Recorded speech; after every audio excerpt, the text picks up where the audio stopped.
씩 교독합니다. 열왕기하 19장 20절 말씀입니다.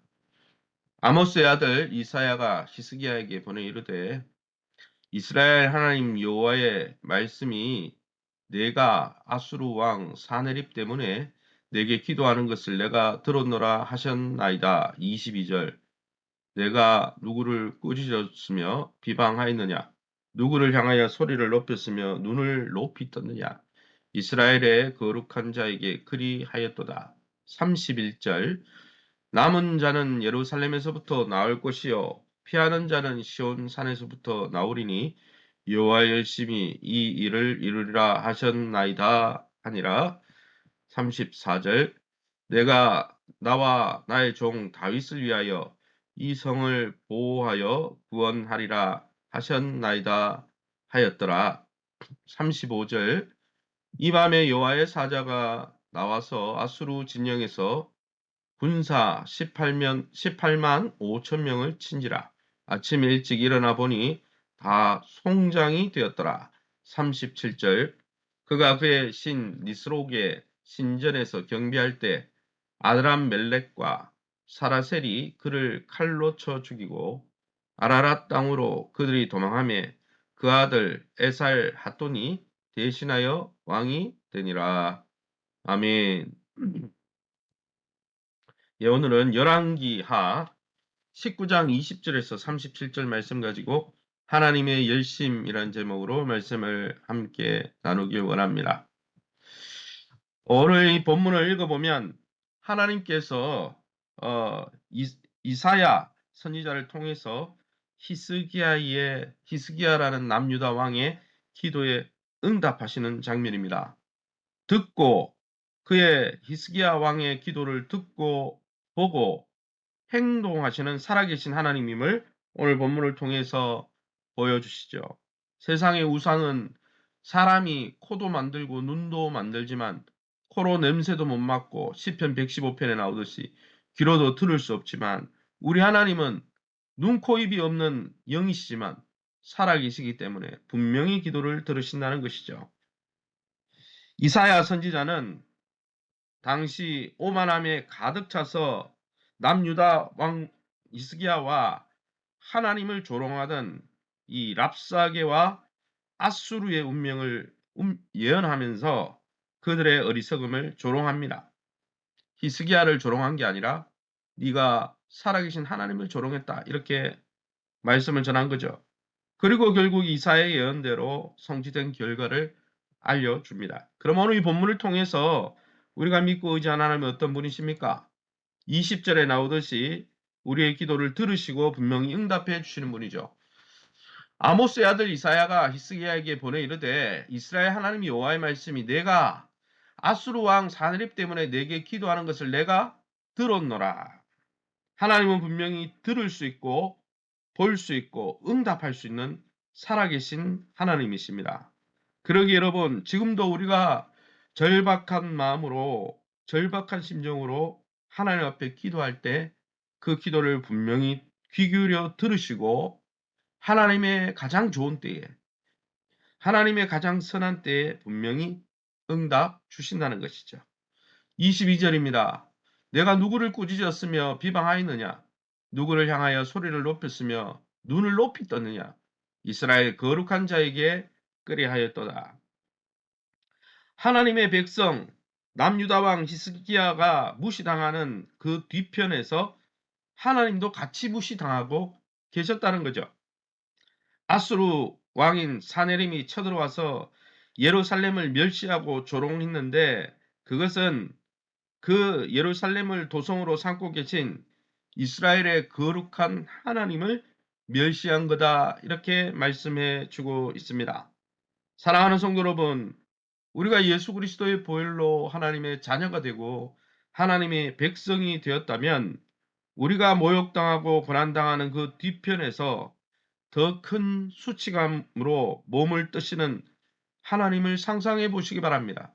그 하나님께서 우리 편에 서서 하나님의 그 공의로 세상을 심판하시고 하나님의 그 은혜로 자기 백성을 구원하시고 보호하실 것을 믿고 확신함으로 기도하시는 복된 시간 되시기를 예수님 이름으로 축원합니다.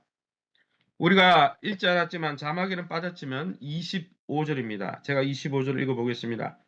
내가 듣지 못하였느냐? 이 일은 내가 태초부터 행하였고 옛날부터 정한 바라. 이제 내가 이루어 너로 견고한 성도를 멸하여 무너진 돌무더기가 되게 함이니라. 이 성경 읽어보면 하나님이 행하시는 일은 이미 창세전에 다 계획된 일이다 말씀하고 계십니다. 태초부터 이미 계획한 일이다. 역사의 섭리자요 주관자라는 거죠. 하나님이. 아수르는 자신의 강함과 능력을 마음껏 자랑했지만 모두 하나님의 섭리 속에 이루어진 겁니다. 그 아수르 왕이 잘 되는 것도 아실이라는 나라가 확장된 것도 하나님이 그렇게 허락했기 때문에 태초에 그렇게 허락했기 때문이다. 그러니까 다 내 손 안에 있다. 너 그렇게 교만하게 굴지 마라. 이렇게 하나님이 경고하시는 거죠. 하나님의 이런 주권적인 역사를 바라보지 못하는 사람은 교만해지기 쉽습니다. 자기가 조금 높은 자리에 올랐다고 하나님도 눈에 보이지 않고 마구마구 행하는 것은 참으로 어리석은 거죠. 그러기에 저와 여러분은 하나님이 어디에 세우시든 간에 날마다 하나님의 주권과 그 왕권을 더욱 인정하며 높아질수록 겸손해질 수 있기를 예수님 이름으로 축원합니다. 31절 말씀입니다. 남은 자는 예루살렘에서부터 나올 것이요 피하는 자는 시온산에부터 나오리니 여호와의 열심히 이 일을 이루리라. 기도응답의 징표로 하나님께서 자기 백성들을 친히 먹이시고 보호하시겠다 말씀하는 거죠. 랍사게가 예루살렘 성을 구원해 주는 게 아니라 만군의 여호와의 열심과 열정이 하나님의 백성을 구원하실 거다라고 말씀하고 있습니다. 그러기에 사랑하는 성도 여러분, 우리의 삶 속에 하나님의 열정이 어떻게 나타나고 있습니까? 하나님은 자기 백성을 사면 초과의 상황에서 분명히 건지시고 나오게 하시고 피하게 하시는 하나님이라는 거죠. 고린도전서 10장 13절의 말씀처럼 사람이 감당할 시험 밖에는 너에게 당한 것이 없나니 하나님은 미쁘사 시험 당할 즈음에 피할 길을 내사 너희로 능히 시험을 감당케 하신다 하셨습니다. 그 하나님 앞에 여러분의 문제를 들고 나아가 하나님의 피할 길을 또 하나님의 그 열정과 구원을 경험하시기를 예수 이름으로 축원합니다. 34절입니다. 내가 나와 나의 종 다윗을 위하여 이 성을 보호하여 구원하리라. 하나님은 이 남유다 히스기야의 기도를 듣고 도와주시겠다, 구원해 주시겠다 말씀하셨습니다. 그 이유가 뭡니까? 하나님의 이름 때문입니다. 내가 나와라고 했잖아요. 하나님의 그 이름, 신실하신 하나님, 여호와라는 뜻이 뭡니까? 언약에 신실하다는 뜻입니다. 하나님이 자기 백성과 맺은 언약에 신실하시다는 거죠. 그래서 그 하나님의 이름 때문에 역사하겠다. 또 뭐라고 했습니까? 언약의 당사자인 하나님 때문만 아니라 언약을 맺은 언약의 반대편에 있는 다윗을 위해서 남유다가 어떻게 조성되었습니까? 사무엘 하에 보면 다윗과 언약을 맺습니다. 내가 이 나라를 영원히 보존하고 너의 후손 가운데 영원한 왕 그리스도를 보내주겠다 말씀하셨거든요.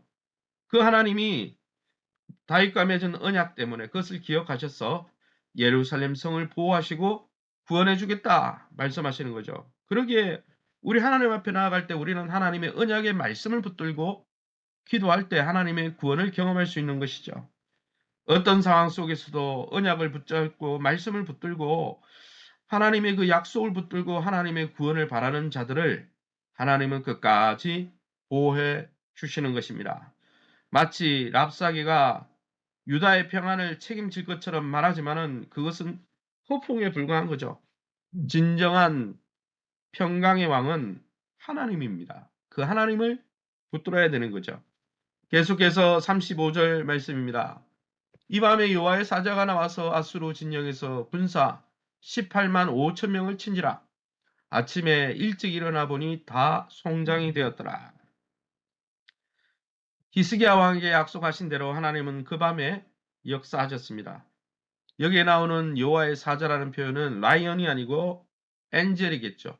하나님의 천사들을 보내어서 하나님을 모욕한 이 아수르의 랍사기를 심판하셨다는 것입니다.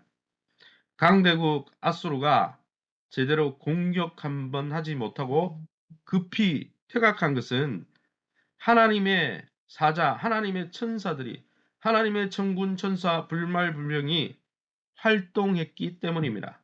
그 일로 인해 그날 밤에 야수르 군사 18만 5천 명이 죽게 됩니다.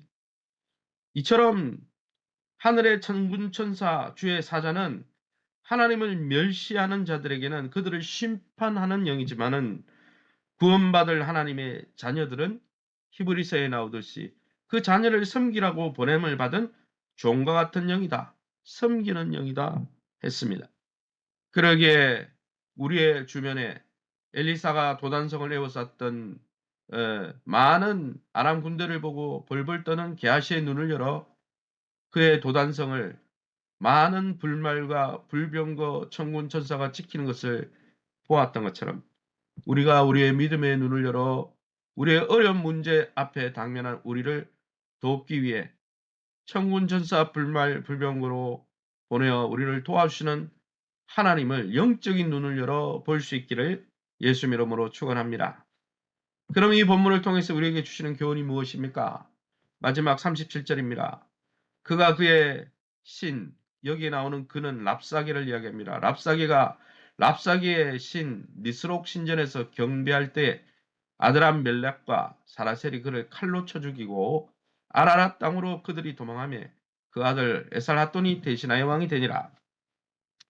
사네립은 자기가 큰 나라 아수르를 다스리게 되었다고 전능하신 하나님, 만왕의 망, 만준의 주 하나님을 무시했죠.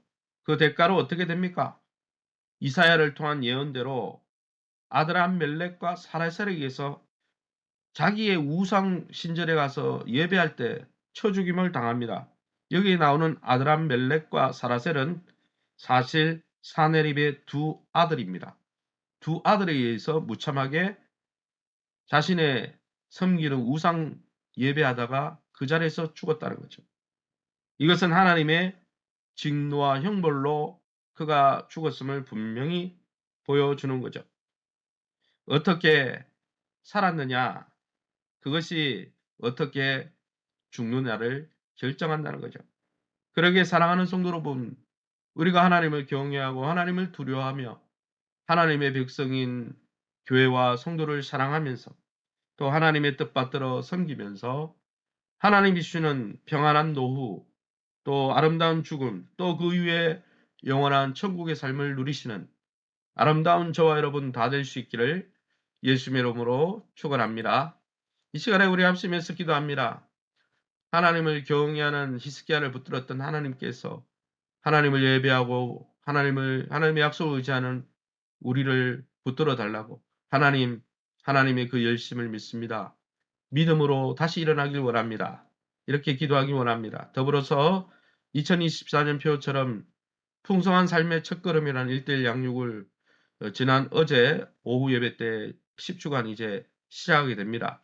하나님 나라를 그 과정을 통해 하나님 나라를 이 땅에서 누리고 천국 백성다운 삶을 회복할 수 있게 도와주시고 그 영광을 선포하는 교회가 되게 해달라고 세우신 교회와 좋은 관계를 맺게 하시고 특별히 우리 황충우 집사님 방광 또 암이 퍼져서 있었는데 그것을 제거하고 지금 살이 회복되면 이제 치료를 하려고 합니다. 하나님께서 깨끗하게 회복시켜 달라고 우리 김경희 성도님 고2 자녀가 폐렴으로 지난 일주일을 입원했었는데 퇴원하고 나서도 후유증이 있는 것 같습니다. 하나님께서 그 폐에 가득 찬 염증과 고름들을 성령의 불로 태워주시도록 우리 자녀들의 앞길을 위해서 우리 고3 정주한 학생을 위해서 취업을 앞두고 있는 우리 청년들과 또 결혼한 새 가정 또 출산을 앞두고 있는 가정을 위해서 또 우리의 일용할 양식을 놓고 우리 합심해서 통성으로 기도합니다.